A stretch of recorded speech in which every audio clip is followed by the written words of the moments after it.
What is up, boys? Today we're doing something a little bit different. Today we are doing a tier list for the most popular midfielders in FPL. So let's start off. Here's the tiers. You've got must have, great pick, solid pick, not sure, and avoid. So to get started off straight away in no particular order, we have Jarrod Bowen. Now, Bowen had a pretty good season. Well, he had a great season 2 years ago. Last year, he wasn't too good. Of course, he had that moment at the end of the season where he won the Europa Conference League. That would have boosted his confidence a lot. So, at 7 million, he's had a severe downgrade. I think he was 8.5 or 8 last year.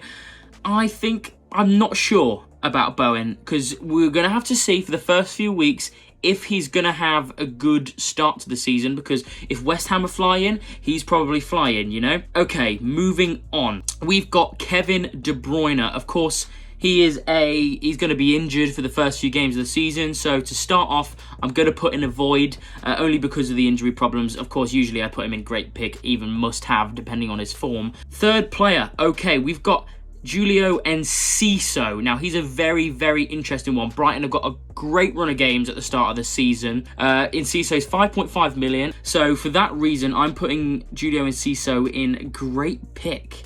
I know, that's pretty strange, but towards the end of the season, he had some great games. He was getting lots more minutes, and I think if he can keep up with that form, he will be a great pick at 5.5 million. When you want to get someone in like Salah, or you want to get someone in like Son or Rashford for 9 million, Enciso is going to be up there with your cheap picks amazingly. Next up is Eze. Now, Eze is another one of those players who you'd put in when you want some more expensive players alongside him, and I'm going to put Eze in solid pick. He's got a couple of difficult games early on, but overall Crystal Palace has an okay start to the season. If Zaha goes, I think he's going to be on penalties, so that could be something to look at. He could be a great pick if he's on penalties and set pieces, and he was one of their main men last season, and I think Roy Hodgson really likes Eze, so I'm putting him a solid pick. If he has a great start to the season, he's probably going to go into great pick, but for now, he's probably the top of the solid pick category. Next is quite a controversial one, in my opinion. It's Bruno Fernandes. We've got Bruno Fernandes, and we're going to put him in, it's between solid and great, because he's 8.5 million for a reason. His stats for Man United, let me get those up actually. So if you look at Bruno's stats, he's got 0.27 expected goals a match, which isn't amazing. He does have 5.5 expected points a match though, which usually averages like at least a clean sheet or an assist per game. He got 8 goals, 9 assists last season. Not bad at all. And I think if Man United can get better this season, which I think they will, he could be a great pick. But for now, I'm putting it at the top of solid pick because he's still 8.5 million. It's a lot to spend. Next is Phil Foden. Now, it's with all Manchester City players, they're not going to get the most points.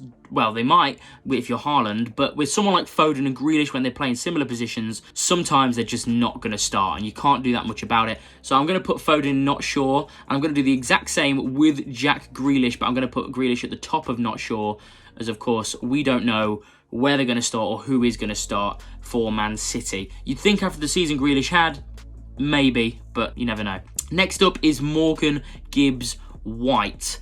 Now, for 6 million, he's less than people like Eze, he's less than people like Mbeumo, but there's a reason for that. He plays for a club like Nottingham Forest, who've got a very difficult start of games. So I'm going to put him in avoid to start off with. I think he could be a great pick throughout the season, but for the first few games, I would unfortunately avoid Morgan Gibbs White. Next up is Kai Havertz, Arsenal's new signing. I'm going to put him in not sure, because we don't know where he's going to play. He could play higher up next to, just behind Jesus. He could play in maybe a number 8 behind Odegaard. You never know, and I think maybe below Foden in this tier list, because he's not as bad as people think, right? He's had a bit of a flop start, but he's not awful, and that's why he's still £7.5 million. I think I'm not sure about him though. Next up is Luis Diaz for Liverpool, and now he's a very interesting one. When he was on form, he was one of the best wingers in the league at the time, got injured, and then Liverpool started to decline, of course. We know all about that. I'm going to put him in not sure, but above Jarrod Bowen, because if he does start firing, he could be amazing. Next up is James Maddison. Now, I'm from Leicester, so I have a lot of friends who are Leicester fans, and they love this guy. James Maddison, and yeah, it's with reason. James Maddison is a great, great pick, and he was at Leicester. He's known for being a bit of a purple patch player, but it's not as true as people think. He has great stints, and he was arguably Leicester's only standout player last year, despite going down.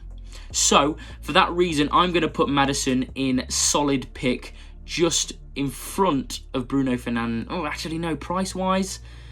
Yeah, let's move this solid pick around. Because of the prices, I'm going to do it that way round. I'm going to put Maddison in the middle, because obviously we don't know how he's going to adapt to Tottenham. Eze at the top of solid pick, and Bruno Fernandes just below him. Let's move on to the next one. Next up is the Brazilian Gabriel Martinelli. I think everyone wants to know how well he's going to do this season. Last season, he was amazing. What a finisher this guy is. He's up to 8 million now. He was, I think, towards 6.5 by the end of last season, or 7 million. And I still think he's going to be a great pick. And with some of the points tallies that he racked up last season, what a player. And he's put Smith Rowe out of the team. People forget about this. Smith Rowe was really contending for that left side in Arsenal's side. And he was just pushed out the team. Obviously, there was a bit of injury as well, but he was just pushed out the team by Martinelli. Great player. Next up is Bryan Mbeumo. And for the start of the season, I think he should go into great pick. Of course, we all know about Tony's ban. We all know about how Mbeumo is possibly going to be a starting striker. Could be Wissa, we don't know yet. But if Mbeumo does start, he could have a ballistic start to the season. He could be firing him left and right. And Brentford have got some good fixtures. Some really, really good fixtures. So he's going in great pick. And alongside him in great pick is going to be Mitoma. I might even put him in must-have.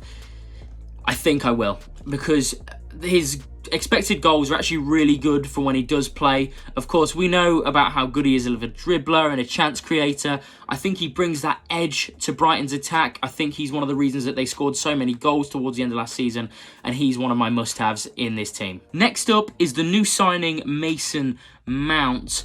And once again, I'm going to put him in not sure. Depends who we're going to put him in front of, though. I think because we know he's going to start, I think just behind Grealish. Grealish was still a really good pick last season. Let's not forget he had one of his best season since he's been at City.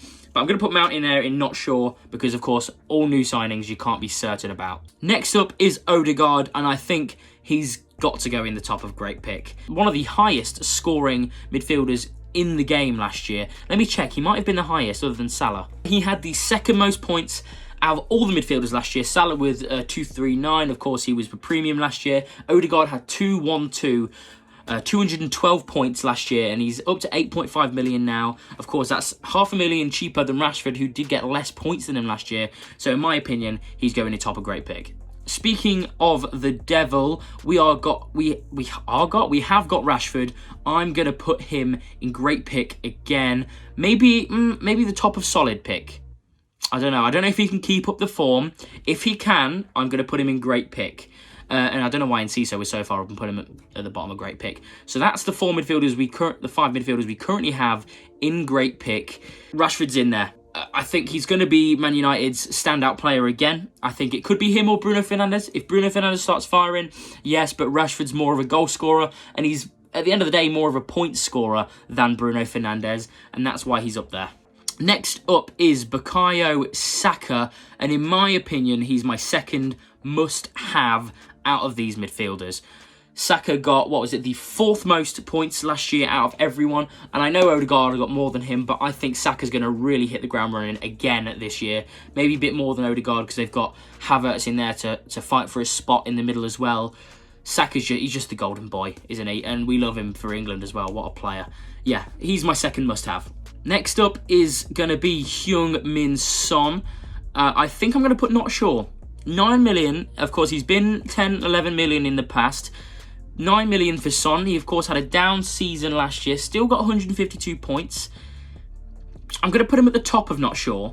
Or maybe, I don't know.